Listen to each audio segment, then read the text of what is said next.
بسم الله الرحمن الرحيم. الحمد لله رب العالمين والعاقبة للمتقين، والصلاة والسلام على نبينا محمد وعلى آله وأصحابه أجمعين.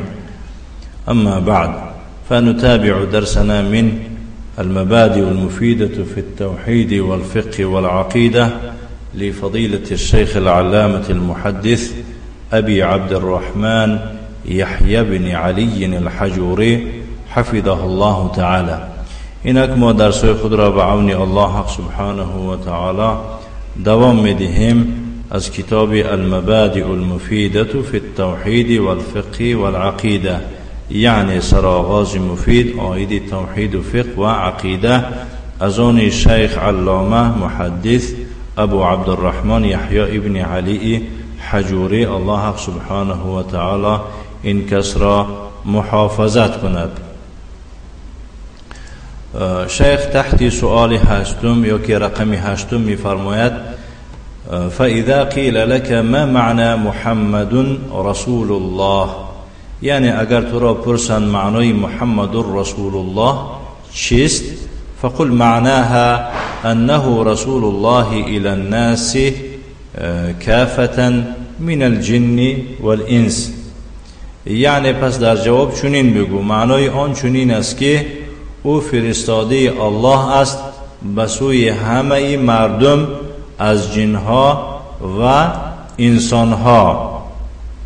هم خلاص شیخ می فرماید که یقال للجن ناس کما فی صحیح البخاری، یعنی چخلی که در صحیح بخاری به رقم 4714 آمده است، جن را نیز ناس یعنی مردم گفته می شود. قال ابن مسعود رضی الله عنه، عبدالله ابن مسعود گفته است الله راضی باشد از این کس: کان ناس من الانس یعبدون ناسا من الجن، یعنی مردم از انسانها مردم از جنها را عبادت می کرده بودند.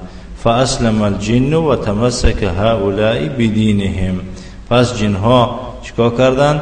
اسلام قبول کردند و اینها باشند چیکار کردند؟ دین خود را سخت گرفتند، چنگ زدند.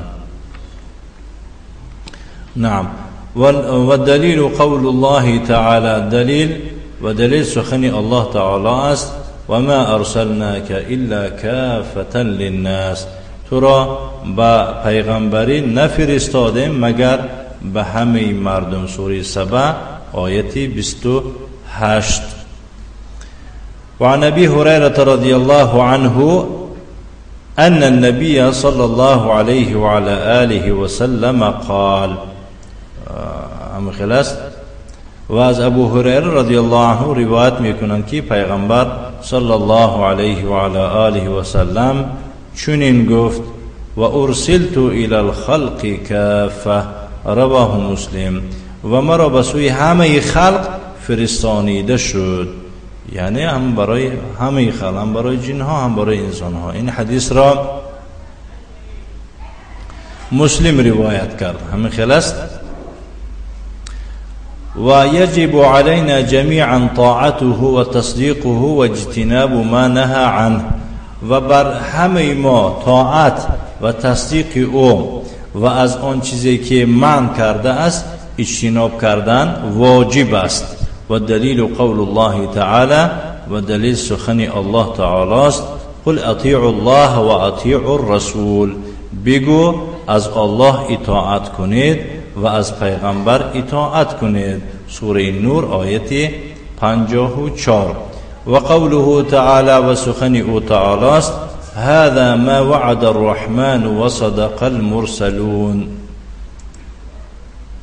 این همان وعده الرحمن است و پیغمبران راست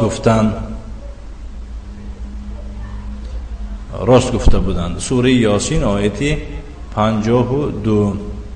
وعن ابي هريره رضي الله عنه قال: قال رسول الله صلى الله عليه وعلى آله وسلم، از ابو هریره رضی الله عنه روایت میکنند که پیغمبر صلی الله علیه و علی آله و سلم چنین فرمود: ما نهيتكم عنه فاجتنبوه وما أمرتكم به فأتوا منه ما استطعتم. متفق علیه. از آن چی که شما را منع کردم کنار شوید، یعنی یک جانبه شوید، پرتید، و به آن چی که شما را امر کردم آن را به قدر توانایی به جای آورید. حدیث متفق علیه است. نکتفی. صلی الله وسلم علی نبینا محمد و علی آله و اصحابه و سلم. یک با هم تو خوانده میگذاریم. هم خلاص. يقول الشيخ حفظه الله تعالى: فإذا قيل لك ما معنى محمد رسول الله فقل معناها أنه رسول الله إلى الناس كافة من الجن والإنس. وقال: يقال للجن ناس كما في صحيح البخاري برقم كذا. قال ابن مسعود رضي الله عنه: كان ناس من الإنس يعبدون ناسا من الجن فأسلم الجن وتمسك هؤلاء بدينهم. والدليل قول الله تعالى: وما أرسلناك إلا كافة للناس. وعن أبي هريرة رضي الله عنه أن النبي صلى الله عليه وعلى آله وسلم قال: وأرسلت إلى الخلق كافة. رواه مسلم. ويجب علينا جميعا طاعته وتصديقه واجتناب ما نهى عنه. والدليل قول الله تعالى: قل أطيعوا الله وأطيعوا الرسول. وقوله تعالى: هذا ما وعد الرحمن وصدق المرسلون. وعن أبي هريرة رضي الله عنه قال: قال رسول الله صلى الله عليه وعلى آله وسلم: ما نهيتكم عنه فاجتنبوه وما أمرتكم به فأتوا منه ما استطعتم. متفق عليه. هذا الحديث قد مر بنا في 40 النووية تحت رقم 9. صح؟ صلى الله وسلم على نبينا محمد وعلى آله وأصحابه وسلم تسليما مزيدا، والحمد لله رب العالمين.